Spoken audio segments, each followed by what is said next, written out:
હર હર મહાદેવ. પહેલીવાર આકાશમાંથી કૈલાસના દિવ્ય દર્શન.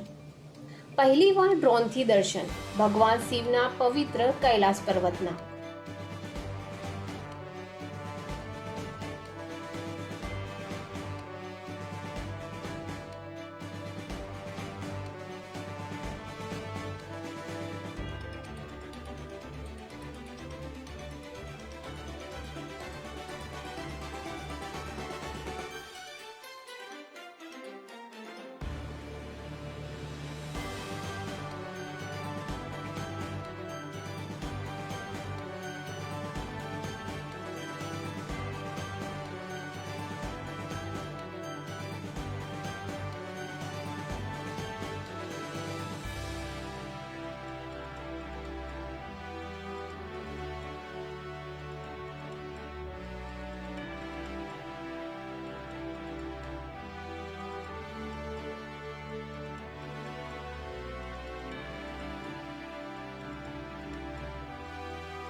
શું તમને લાગે છે કે કૈલાસ પર્વતમાં હજુ પણ અનોખા રહસ્યો છુપાયેલા છે?